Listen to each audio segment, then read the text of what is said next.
تو آج معاملہ یہ ہے کہ اگر وہاں پہ نوکریاں ختم ہوں گی مڈل ایسٹ میں پاکستانیوں کی، یا ویزے نہیں ان کو ملیں گے، تو اس کا ڈائریکٹ امپیکٹ ہمارے خاندانوں اور کمیونٹیز پہ ہوگا۔ تو اب واقعہ یہ ہے کہ یہ سعودی عربیہ نے جو ہے تیل کے لیے وہ جو انہوں نے کہا جی ہمارے پیسے واپس کرو، یو اے نے بھی کہا، پھر انہوں نے اب یہ ویزا کی پالیسی بنا دی ہے۔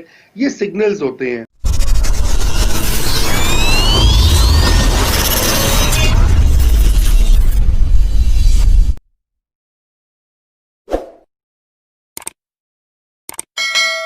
شہزاد صاحب، سعودی عربیہ ہم سے کیوں ناراض ہے؟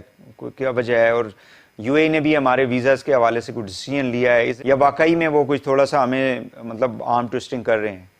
میرا خیال ہے کہ اس کا تعلق پاکستان سے بہت زیادہ نہیں ہے، ان دا سینس آف اس کا جسے ہم سمجھتے ہیں کہ وہ ہم سے کچھ ناراض ہے۔ وہ پیسے ویسے جو ہم سے واپس لے رہے تھے اور پھر آرمی چیف گئے اور ان سے بھی کوئی اصل محمد صاحب محمد بن سلمان نہیں ملے، تو وہ ایک امپریشن یہاں پہ آپ کو تو مجھ سے زیادہ معلوم ہے کہ ایک ڈیولپ ہو رہا تھا کہ شاید کوئی ایسی کوئی مسئلے ہیں۔ ہاں، وہ بالکل ایسا ہو جاتا ہے اور ایسے اشارے دیے جاتے ہیں۔ ہمیں کیا پتا کہ اور بیچ میں کیا کچھ چل رہا ہوتا ہے، ان کو پاکستان سے کس قسم کی توقعات ہوتی ہیں، پاکستان کچھ پوری کر سکتا ہے، کچھ پوری نہیں کر سکتا۔ میرا خیال ہے کہ اس کا تعلق زیادہ اس چیز سے ہے جو کہ ایک آلٹرنیٹ بلاک جس کا آپ نے ذکر کیا، کوالالمپور پروسیس کہہ لیجئے، یا ترکی کی یا کی سربراہی میں ایک جس طریقے سے کہ 3 4 5 ممالک کا اکٹھا ہونے جا رہا تھا، تو اس کا بھی ایک اثر ہو سکتا ہے۔ جہاں تک یو اے کا تعلق ہے، یو اے دیکھیے، یو اے میں ایک تو بھارت کا اثر بہت ہے،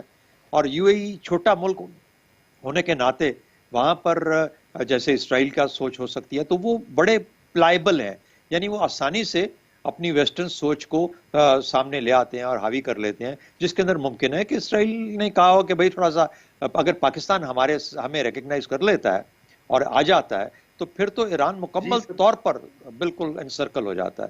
تو پاکستان اگر آ جائے تو پاکستان کے اوپر پریشر ڈالنے کا یہی ایک طریقہ ہے۔ پاکستان کی آج کل کی مجبوریاں بھی ایسی ہیں کہ اس طرح سے پریشر ڈالا جا سکتا ہے، تو پاکستان کے لیے رستہ بہت مشکل ہے، بہت پھونک کے قدم رکھنے کی ضرورت ہے۔ جی رضا رومی صاحب، پاکستان کے اوپر مطلب سعودی عربیہ اور you a directly indirectly pressure ہوگا یہ جو وہ ویزاز کے حوالے سے بھی جو انہوں نے ڈیسیژن لیا ہے ابھی ریسنٹلی؟ جی بالکل، یہ پریشر ہے اور یہ بڑا واضح انداز میں ڈالا جا رہا ہے، اور میں سمجھتا ہوں کہ یہ ایک بہت سیریس بات ہے۔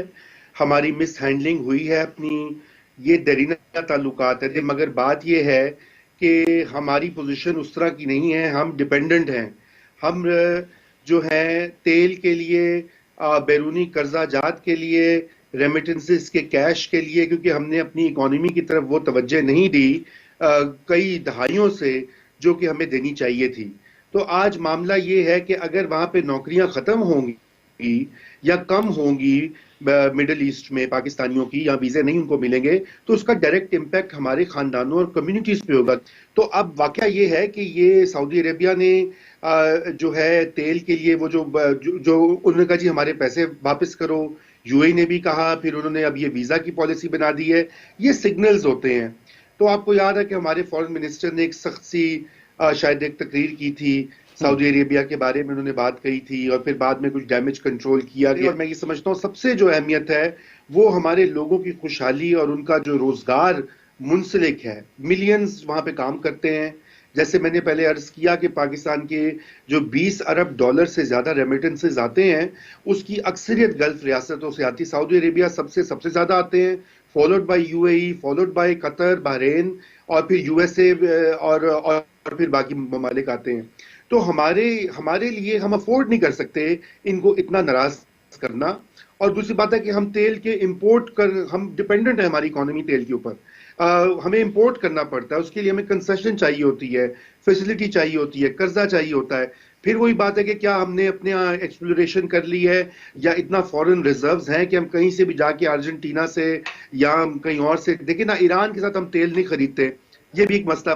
لیکن ابھی ایسا نہیں ہوتا، تو پھر ان حالات میں وہی جو شہزاد صاحب نے بات کی ہے کہ ہر قدم کو پھونک کر چلنا پڑے گا، اور یہ امتحان ہے ہماری سفارتکاری کا، ہماری لیڈرشپ کا۔